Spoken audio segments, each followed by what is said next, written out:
محترم، آج کی گفتگو میں میدان کربلا میں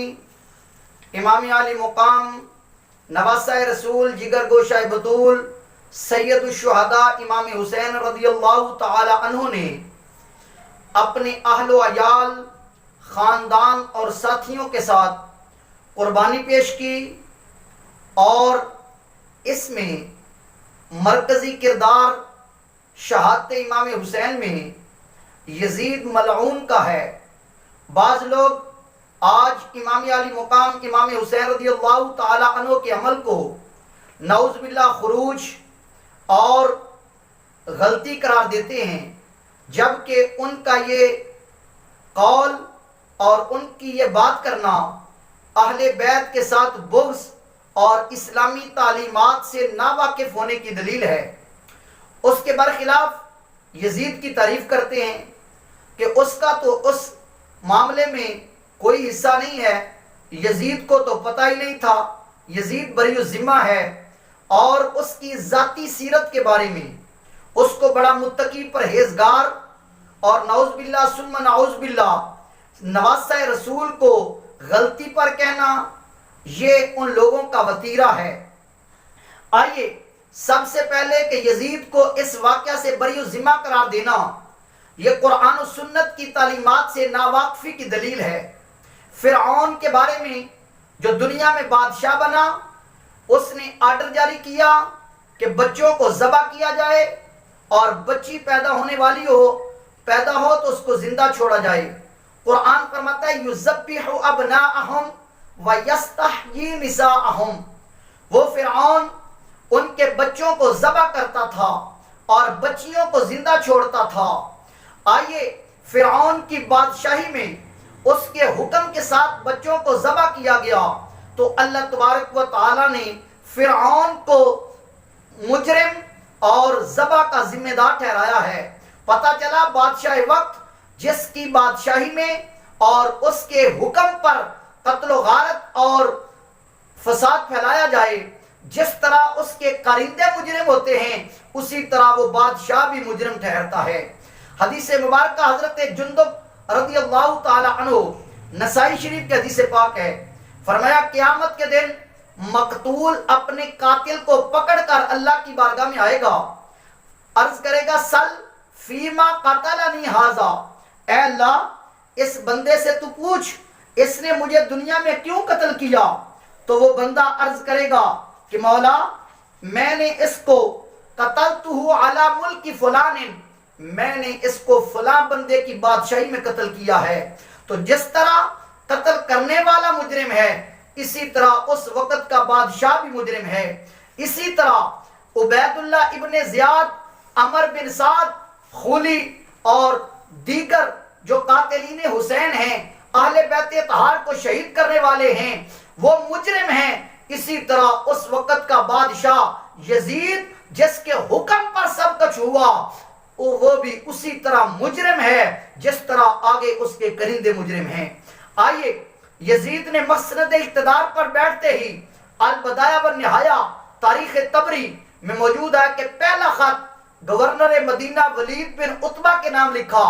کہ عبداللہ بن زبیر اور حسین کو میری بیعت پر مجبور کرو،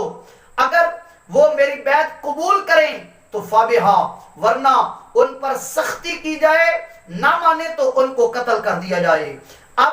یہ خط لکھنے والا گورنر مدینہ کے نام خود یزید ہے، اور عبداللہ بن زبیر اور سیدنا امام حسین کے قتل کا آرڈر جاری کر رہا ہے۔ اس کے بعد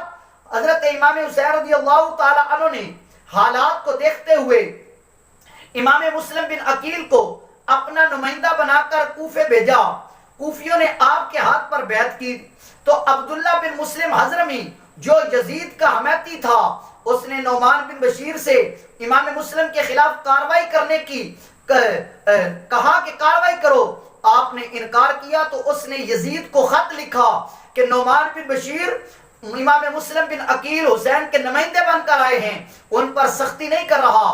لوگ ان کی بیعت کر رہے ہیں، لوگ ان کے آ کر استقبال کیا ہے، ان کے ساتھ وابستگی کر رہے ہیں، اگر کوفہ بچانا چاہتا ہے تو یہ امیر یہاں کے حالات کے لیے سازگار نہیں۔ یزید نے سرجون کو بلا کر اسی وقت عبید اللہ ابن زیاد جو بصرے کا گورنر تھا اس کو اضافی چارج دے کر نعمان بن بشیر کو معطل کر کے ابن زیاد کو کوفے بھیجا کہ امام مسلم بن عقیل پر سختی کی جائے۔ عبید اللہ ابن زیاد نے یہاں آ کر امام مسلم بن عقیل کو بھی گرفتار کروایا اور ان کو پناہ دینے والے حضرت سیدنا امام ہانی بن عروہ کو بھی شہید کروایا اور دونوں کے سروں کو یزید کے پاس دمشق میں بھیجا۔ اور یزید نے شکریہ کا خط لکھتے ہوئے کہا مجھے پتا چلا ہے کہ حسین وہاں سے سفر شروع کر چکے ہیں، اپنے رپورٹر پورے علاقے میں پھیلا دو، ان کو یہاں پر مجبور کرو اور ایسی جگہ پر انہیں اترنے دینا جہاں پر زندگی کی سہولیات خورد و نوش کی بھی میسر نہ ہوں۔ الغرض امام عالی مقام امام حسین اپنے اہل و یال اور رفقا کے ساتھ میدان کربلا میں 10 محرم الحرام کو یزیدی فوجوں کے ہاتھوں شہید کر دیے جاتے ہیں، تو ان کے سر امام عالی مقام اور دیگر شہداء کے سروں کو یہ عبید اللہ ابن زیاد دمشق میں یزید کے پاس بھیجتا ہے۔ اس وقت یزید نے چھڑی پکڑ کر امام حسین رضی اللہ تعالی عنہ کے ہونٹوں پر اور دانتوں پر مارتے ہوئے کہا یہ ہے جو میری بیعت قبول نہیں کرتا تھا۔ اس وقت حضرت ابو برزہ اسلمی صحابی رسول وہاں موجود تھے، فرمایا ظالم اس چھڑی کو اٹھا لے، ان ہونٹوں کو میں نے رسول اللہ کو چومتے ہوئے دیکھا ہے۔ تو اس کے باوجود کہنا کہ یزید کا کوئی تعلق نہیں ہے، یزید مکمل اس واقعہ کربلا میں ملوث ہے اور ساری کاروائی یزید کے آرڈر پر ہوئی، اور جس طرح عبید اللہ ابن زیاد اور دیگر قاتلین مجرم ہیں اسی طرح بادشاہ وقت یزید ملعون بھی واقعہ کا ذمہ دار ہے۔ جو لوگ اس کی تعریف کرتے ہیں، آخر میں یہی کہنا چاہتا ہوں اے اللہ ہمیں نواسہ رسول امام عالی مقام امام حسین کے مشن پر عمل کرنے کی توفیق عطا فرما، اور قیامت کے دن ہمیں امام حسین رضی اللہ تعالی عنہ کا ساتھ نصیب فرما۔ اور جو یزید کی تعریفیں کرتے ہیں اے اللہ ان کو قیامت کے دن یزید کا ساتھ نصیب کر دینا۔ اللہ ہمیں امام حسین کی محبت اور آپ کے نقش قدم پر